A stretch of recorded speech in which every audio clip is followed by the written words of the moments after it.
السلام عليكم ورحمة الله وبركاته. حبايب قلب ام سوزي الغاليين، عاملين ايه؟ اللي دايما منوريني ومشرفيني في القناة داخل مصر وخارج مصر، وكلكم على راسي حبايب قلبي. النهارده بقى طلعت على السطح، قلت بعمل غدا على السطح حبايب قلبي. هشوي سمك وهعمل رز معمر يا حبايب قلبي، واشوي بدنجان ونتغدى هنا بقى يا حبايب قلبي. ونوروني كده وشرفوني، وما تنسونيش بقى باللايك والاشتراك في القناة.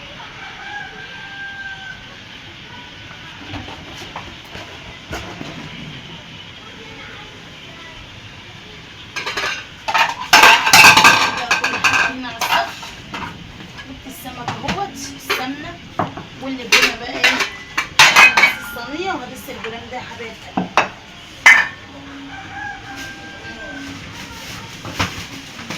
جبت بقى سمك بشوكه وسمك ترنجة يا حبايبي اهي. سمك ترنجة بتبقى جميله في الشاي، والسمكه اللي هي بشوكه دي يعني جميل.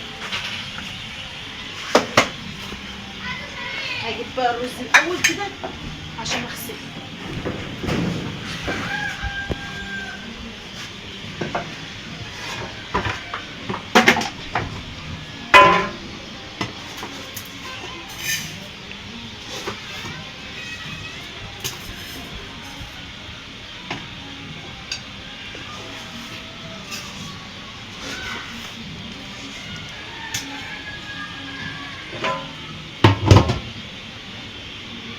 نغسل بقى الرز ونغسل السمك ايه بميه الرز.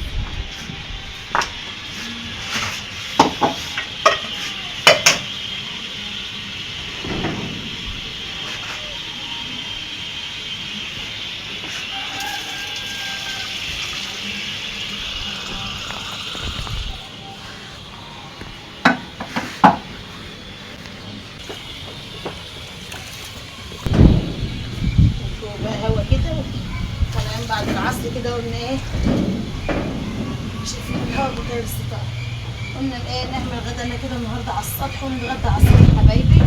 وعندي بقى ام سمسمه بقى جايه تتغدى معايا، كنت في البلد، انا كنت معاها في البلد بس جيت، وهي قالت لي بقى ايه، قلت لها انا هروح وتعالوا ورايا. فهي بات هناك امبارح وهتيجي النهارده بقى ايه تتغدى معانا حبايبي. اغسل بقى البرنجة دي.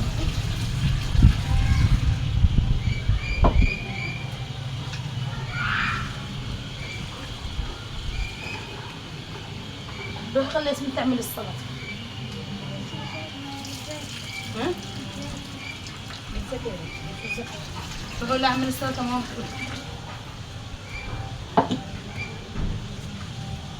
اعمل شويه سلطه حلوين.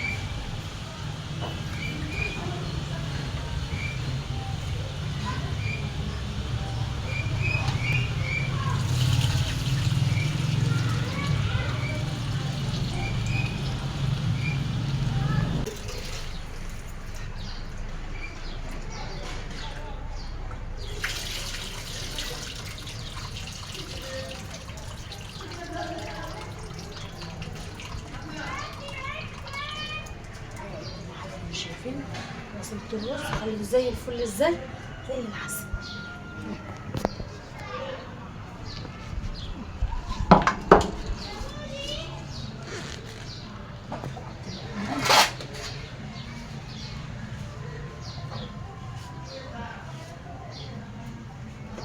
نحط العلبة يا حبايبي.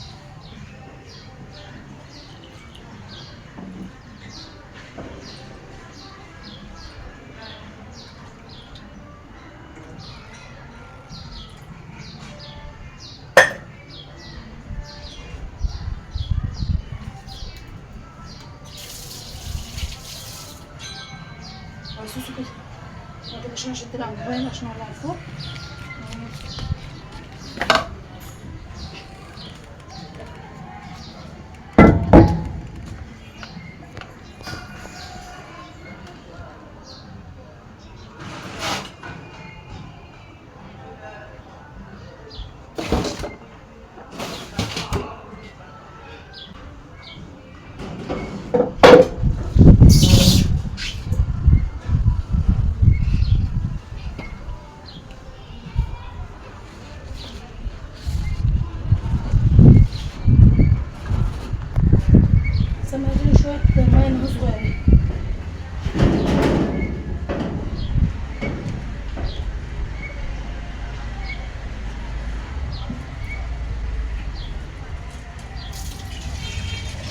شكرا.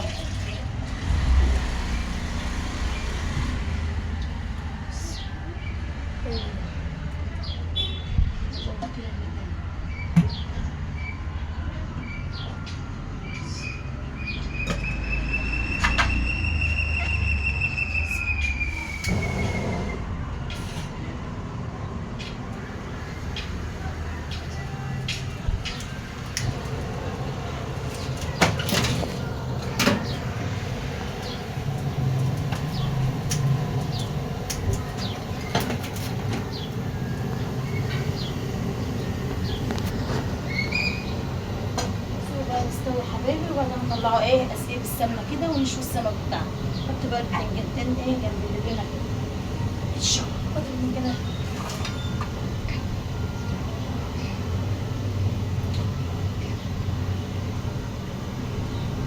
بس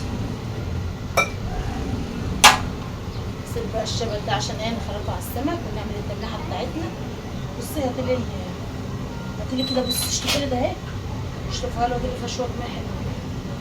اشطفها له مع شويه ميه حلوين كده.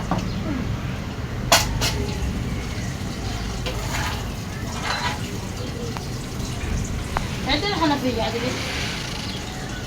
كده. هاتي كمان حبه بس شاطره حبيبه خالتي. حاطه بقى هنا حبايب قلبي توم وشطه وملح.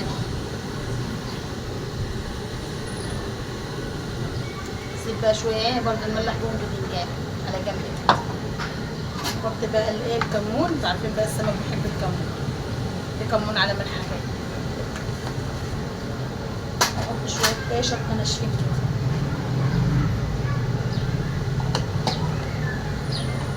واعصر بقى الليمونتين دول.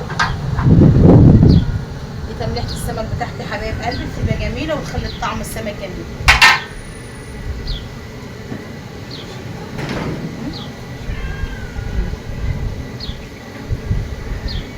نقلب كله مع بعض. نحط شويه ملح صغيرين مش كتير عشان انا حاطه ملح وانا بدوق الشطه والثوم كنت حاطه ملح، وبرده الكمون عليه ملح. واقلب كله مع بعضه كده، دوب كله مع بعضه كده، واسيبه بقى على جنب لغايه ما اشوي السمك، وبعدين املحه بيه.